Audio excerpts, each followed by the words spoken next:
Assalamualaikum warahmatullahi wabarakatuh. Alhamdulillah rabbil alamin. Salatu wassalamu ala asyrafil anbiya mursalin wa ala alihi wasahbihi ajmain wa man tabi'ahum bi ihsan ila yaumil.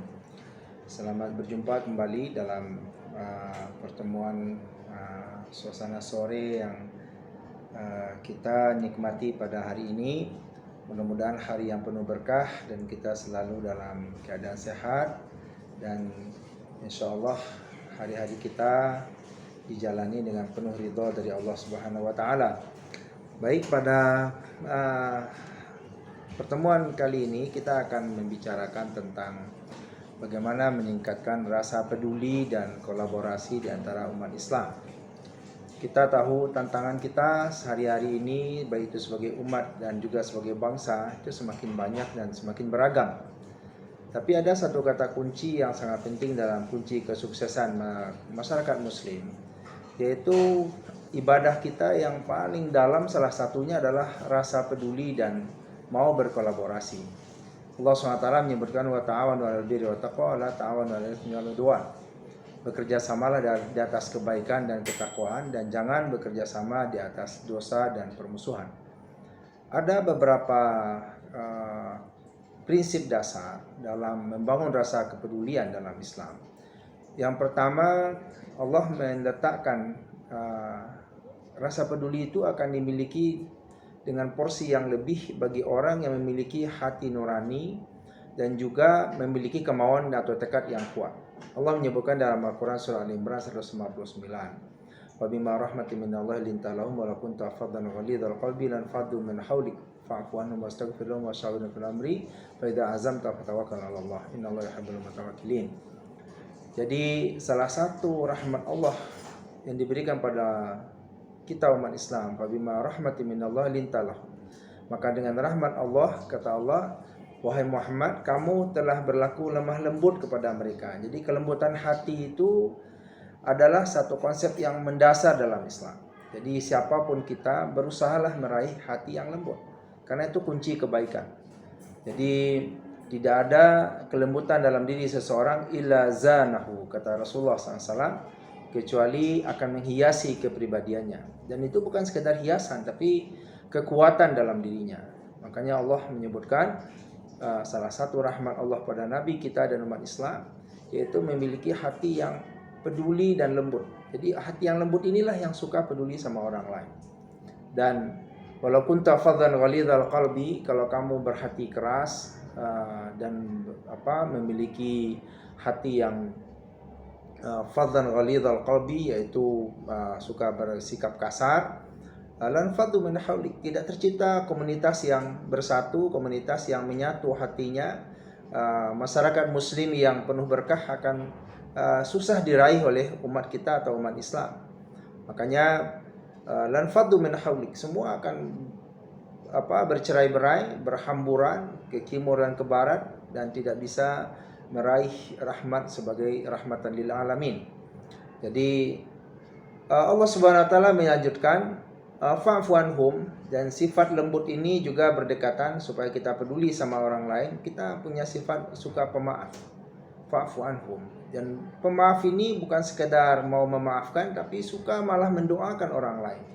Jadi barangkali orang yang di sekitar kita banyak yang belum tentu semua orang-orang tersebut bisa kita sukai, bisa kita sayangi, maka tambahlah dengan doa. Jadi mohonkan mereka pada Allah, seperti Nabi SAW mendoakan, ya Allah, berilah petunjuk salah satu dua Umar. Jadi ada Amr bin Hakam, Abu Jahal, ada Umar bin Khattab. Akhirnya Allah membuka hati Umar bin Khattab yang tadinya sangat keras, sangat benci dengan Islam, tapi berubah menjadi lembut dan menjadi lunak. Jadi kalau kita sudah masuk dalam dalam dambaan dan dalam haribaan Islam, kita berusaha belajar memiliki hati yang lembut dan suka berdoa bagi saudara kita yang lain. Jadi, dan yang penting salah satunya faiza azamta fatawakkal 'ala Allah. Dan setelah kita memiliki sifat tersebut, punya kemauan tekad yang kuat, membangun suatu komunitas yang peduli dan mau kerjasama itu nggak gampang. Jadi, tapi kekuatannya luar biasa kalau umat ini bersatu dan saling peduli satu sama lain.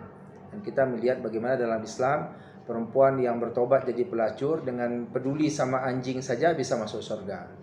Dan kita mendengar bagaimana pejuang syuhada dalam peperangan sudah luka parah, diberi minum oleh ponakannya, malah dia persilakan kasih dulu kepada saudaranya lain yang juga luka parah. Sampai 3 orang yang saling mendahulukan, akhirnya 3-tiganya syahid. Ini adalah tingginya konsep peduli dalam Islam. Makanya hari ini tantangan kita, ekonomi Indonesia semakin membaik sehingga masuk dalam G20, tapi ekonomi yang meningkat tidak akan ada maknanya kalau dihuni oleh orang-orang yang hatinya keras, tidak mau peduli satu sama lain. Dan yang kedua adalah agama kita ini baru bisa ke surga kalau kita berjamaah. Allah SWT, Rasulullah SAW mengatakan yadullahi mal jamaah. Allah berikan rahmat bersama orang yang mau berjamaah. Jadi kita jangan jadi individualis gitu. Yang penting saya senang, saya beres urusannya. Lalu orang lain tidak peduli, kita susah. Apalagi zaman pandemi sekarang, banyak orang yang hilang pekerjaan. Jadi kita memudahkan urusan, itu penting sekali. Yassiru wa la tu'assiru. Rasulullah SAW mengatakan konsep untuk bisa bersama-sama kita menikmati, mendayung hidup yang bahagia, saling memudahkan. Dan kita rela bersabar meletakkan tangan kita bersama-sama dalam suatu jamaah komunitas muslim yang memiliki ikatan hati yang kuat satu sama lain. Dan Allah menggantungkan kemenangan umat ini bukan cuma secara materi, tapi kemenangan hakiki di dunia yang penuh tantangan ini dalam persatuan, kebersamaan. Wa'tasimu bihablillahi jami'an wa la tafarraqu wazkuru ni'matallahi 'alaikum id kuntum a'da'an fa'alafa baina qulubikum fasbahtum bi ni'mati ikhwana. Berpegang teguhlah pada tali Allah yang kokoh, yaitu Al-Quran dan Sunnah. Wala tafarraqu, dan janganlah bercerai-berai, berpisah-pisah. Bersabar kita, saling mendukung satu sama lain. Unsur akhaka zaliman wa mazluman, tolong saudaramu yang berbuat zalim ataupun dizalimi. Kalau yang berbuat zalim, cegah dia, ajak dia meninggalkan kezaliman. Kalau yang dizalimi, jelas bantulah dia menangani urusan yang tengah menimpa dia. Jadi para pemirsa yang berbahagia, jadi ini konsep yang mendasar dalam Islam, peduli dan mau berkolaborasi. Jadi orang yang berjamaah ini seperti yang dikatakan dalam ayat tadi, wazkuru ni'matallahi 'alaikum id kuntum a'daan, dan ingatlah nikmat Allah yang datang setelah kita berjamaah, bersatu. Bangsa Arab dulunya enggak dikenal, tapi setelah bangsa Arab bersatu dalam naungan Islam menjadi imperium besar, menjadi bangsa yang disegani di seluruh dunia. Jadi dalam waktu yang pendek menjadi daerah yang sangat terluas kawasannya, dan itu diraih dengan persatuan yang kokoh dan erat dan peduli yang tinggi satu sama lain. Jadi ini adalah kehidupan yang indah yang cuman bisa diraih dengan konsep-konsep yang dasar tadi bisa kita laksanakan. Rasulullah SAW mengatakan Allah Subhanahu wa taala yarda lakum salatan, menyukai 3 hal dan membenci 3 hal. Yang pertama, menyukai kita anta'buduhu, beribadah hanya pada Allah, bersih dari kemusyrikan. Hari ini kemusyrikan kita banyak. Orang yang menghambakan diri pada harta sehingga mau korupsi, bisa-bisa dia menjadikan itu tawakalnya sama harta mengantarkan pada kemusyrikan. Hati-hati kita. Yang kedua adalah Rasulullah SAW mengatakan keredaan yang kedua, Rasulullah SAW ta'tasimu bihablillahi jami'an. Jadi yang kedua adalah Allah ridha dan senang sekali kalau umat ini setiap hari merajut persatuan dan menghindari perpecahan.